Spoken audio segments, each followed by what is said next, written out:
I've lived here more or less all my life, and I love the area. I love the community atmosphere and just everything that's going on. I think I've never had any problems here, and just the facilities around are perfect. Neighbours are very nice. I get a lot of help from the community when needed. We're like a little family, you know, the community, we're like a little family. It's one of the places that I can call home. We see that people are trying to make a change, trying to make a difference in the area. I love the area to bits, but there are things that can improve.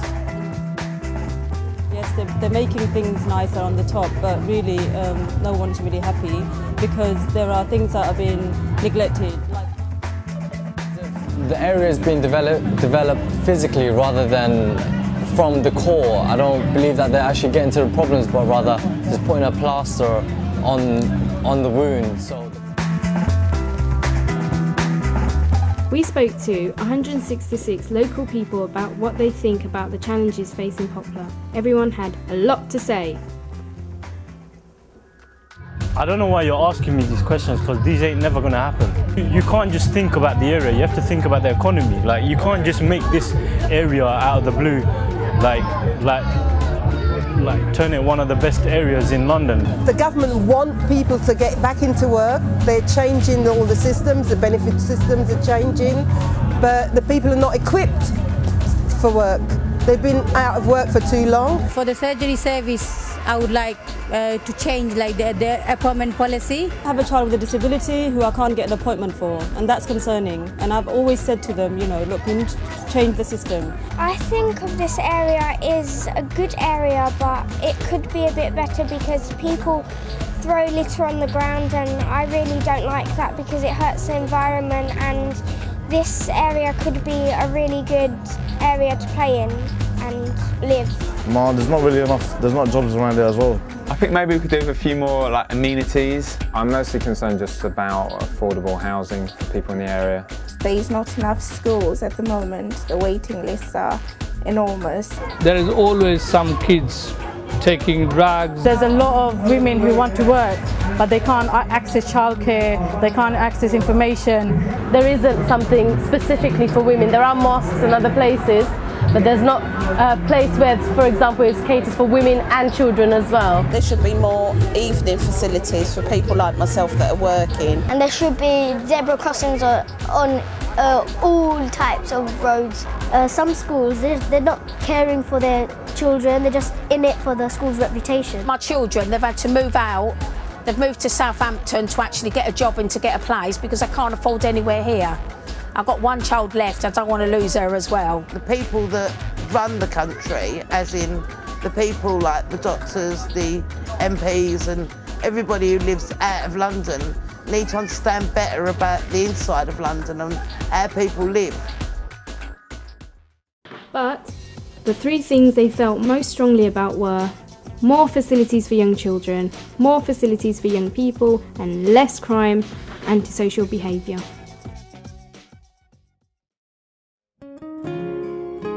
More activities for so children going out, they can meet at a certain point, secured with safe security and safe people. More parks or stuff like that, because there's only one park. Sport activities or art activities to get involved after school. I've got a big park where I live and there's nothing there for the kids. It's full of dogs' nests. There is not enough primary schools in the area to cater for the children, the amount of children that we have. So schooling, especially primary, after school provisions for kids is fundamental, and it's really badly lacking in this area. I would look at the 5 to 13 age gap where the kids don't have a lot to do.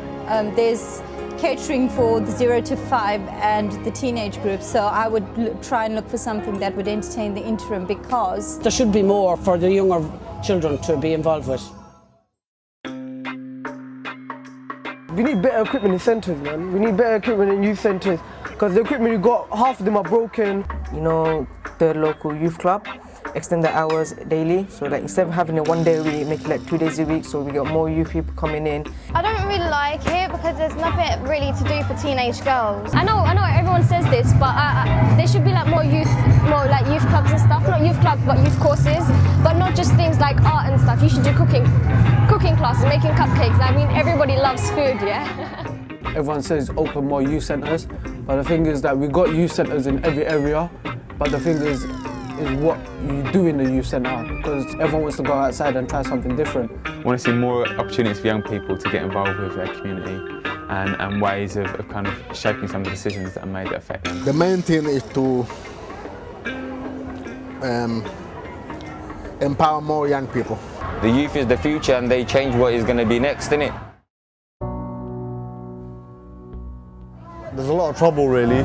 There's a lot of boys on the corners, street corner hanging around, smoking drugs, you know. There's a lot of side people like just trying to cause trouble and stuff really. It's normal, sometimes there's fights.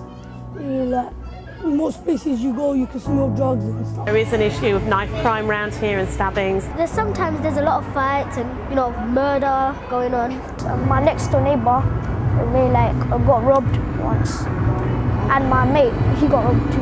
Definitely, safety is a big issue. We have got lots of antisocial behaviour. If the community police had a better relationship with the people in the community, I think everybody would generally feel a lot more safer.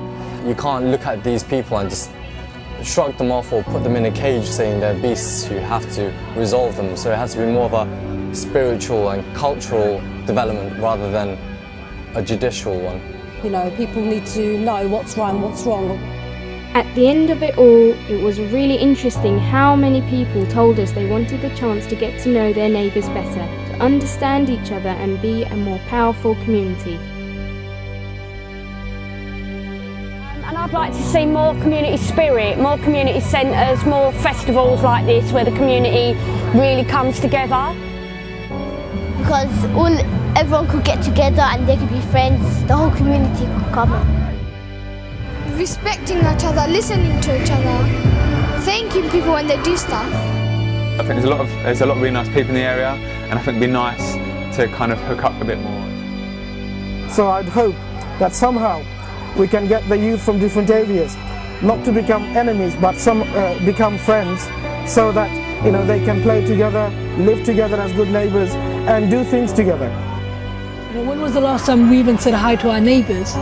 So I think a lot of work needs to be done around breaking barriers in terms of getting to know who your neighbour is, getting to know who lives down the road from you, getting to know what problems your neighbours are facing, and being able to support them and being a good neighbour and being a friend to them.